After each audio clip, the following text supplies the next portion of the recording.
Imagine working or spending 30 years of your time working diligently, interpreting the law, and making sure justice is served to both the common man and the most powerful individuals in the state. But everything changes when you retire and you find out the pension and gratuity you worked all your life is presently out of stock, unavailable. You now have to make a U-turn, go back to the same court where you were once a judge, but this time you are going in as a complaint in order to make sure you are paid what you are owed. This is not made up stories or story. This is not fantasies. This is the reality of 8 former state judges of Kogi State. This is the reality of even including the former chief judge of Kogi State right now. Good morning and good afternoon to you, wherever you're watching me from. If you're enjoying my podcast, please smash the like button, follow, subscribe, and then share.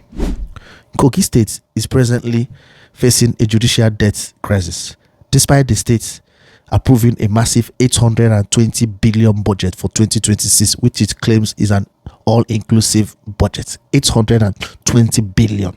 Read my lips. 820 billion budget.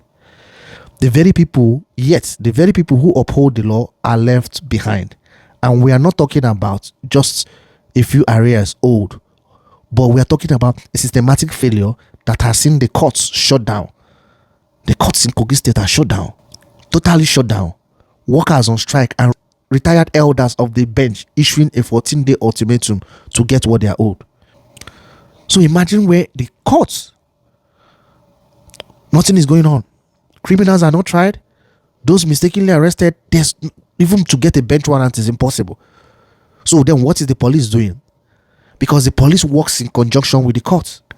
The police make sure the law is upheld. The court interprets. So once or twice the police make mistake, but they always have to go back to the court to make sure that the law was upheld in the right way. So when the courts are shut down, that's anarchy. So many people are going to be in jail. No trial. What happens to their freedom? Nothing. The state is shut down. Because if the courts are not working, the state is shut down. If I have disagreement with you, I can't go to court. I can't sue. Who are you suing? When the keys have been locked or the padlock is on the gate, the key is trashed. So all these are happening because retired judges are old. Not only retired judges are old, the Judicial Union of Kogi State, the Judicial Staff Union of Kogi State are also being old. And yet we talk about democracy, dividends of democracy. We talk about the fuel prices we've saved money for fuel prices and we are giving it to the governors. This is one of the things I always say. You give the governor all the money and he can't pay salaries, he can't pay pensions to judges who upheld, that is if they upheld the law. I know you are mad at the judiciary, a judiciary that sings on your mandate. But I don't know this individual, so I'm not going to assume what I don't know about. But let's assume they interpreted the law in the right way. Now they are nowhere to be found. They can't be paid. This is happening because the National Industrial Court ordered Kogi State to pay 1.5 billion to the judiciary for salaries withheld between 2018 to 2019. The National Industrial Court ordered the state to pay 1.5 billion for salaries withheld or owed. It's not like they manufactured it. If the case went to them and they ruled that the state did indeed owe, they should pay up. Guess what happened? The state didn't pay up. So if the states are ignoring these judges right now, not paying them pension, do you now understand that the handwriting has been on the wall? If a state that refused to discharge the decision or uphold the decision of the court or listen to the court, we're not surprised. And yet they tell us there's co-equal branch or 3 co-equal branches of government. You don't have any 3. The executive controls everything in Nigeria. And this is the problem with democracy. Because the way Africans we play democracy, we play it on a totally different level. Now, let's go with Kogi State. I love numbers. On Raging Hot Mic, we deal on hardcore numbers. I give you the numbers. I don't try to be emotional. I state it as it is and I make you decide what you want to think about. Kogi State received over 95 billion from the federal government as federal allocation from the month of January to July 2025. That is an average of 16 billion naira. For the month of August, they received 15 billion. 95 billion in 6 months, and yet they cannot pay a debt. They cannot pay salaries and arrears of 1.5 billion. You received more than 95 billion from the federal government. You received 95 billion from the federal government in 6 months, and you can't pay 1.5 billion salaries. You see how our governors act, Kogi, Governor Ododo, and Governor Yahaya Bello. He started where Yahaya Bello stopped. I don't even understand how these guys win election.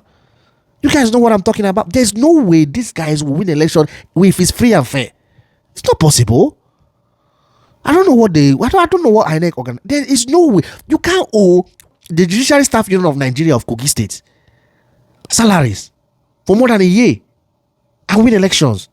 The governor, before the even minimum wage was announced, he promised he was going to pay 72,500 as minimum wage, paying 2,500 more. It's on record. Many people have not received that money. It's alleged that a bulk, most of the citizens or the state's indigenous have not received that money. But on social media, on the TV, he said that and they clapped.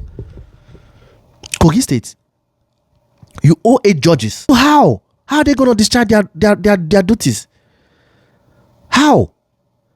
The Judiciary Staff Union of Nigeria, Kogi State, their strike started in December 2025 till now because they haven't been paid, and the state is not bothered. The state governor is not bothered. The Kogi State governor, Governor Ododo, is not bothered. It's none of his business.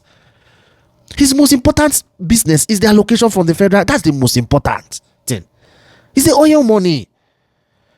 These individuals don't depend on you and I. That's why they don't care. They depend on the federal allocation. That is the most important thing to them. Nothing, not us. The budget for 2026 was 820 billion, and you can't pay 1.5 billion to judges. What precedent are you setting? What examples are you setting, or example are you setting? What are you trying to tell us? You don't need judges to run the state. Is that what you're telling us? Judges should better soil their hands and take bribes. Because this is, if a judge knows he's not going to pay pension, why is he not going to take bribe? The system is forcing them. I won't use the word force though. The system is encouraging them to take bribes. Because if you owe them, and you know you owe them, why is there always a problem when it's time to pay up? These guys are not begging you for money. They work for their money. But you don't want to pay them. Let them go to court. But you spending more money on lawyers at that court. If executive can staff the judiciary by withholding funds, then do we truly have separation of powers? If the executive can staff the judiciary by withholding funds, do we really have separation of powers? Do we really have equal branch of government? We don't. A system where the governor or the president is empowered to staff other branches of the government, that system has a problem. I don't know how it was designed, but this is the main problem. There's so much power in the center.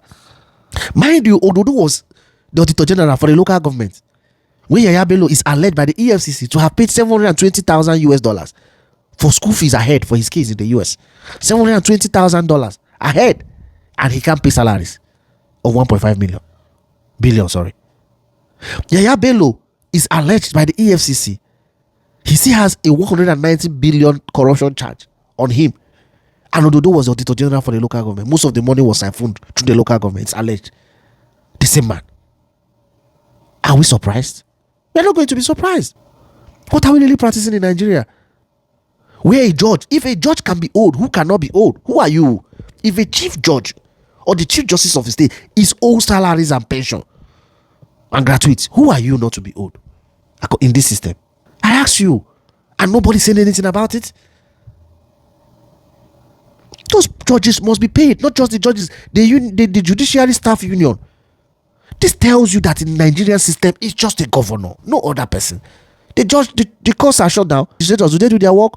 Everything the executive give them, they sign. Do they hold them to ransom? They only hold him to ransom when there's a fracas, like in River State. It is now that the Amehule-led House members know they have authority to impeach the governor. But when he's truly corrupt, they won't impeach him. But when there's political problem, they have the guts. Nigerians, let's wake up. We cannot continue like this. Thank you. Smash the like button, follow, and subscribe. Bye.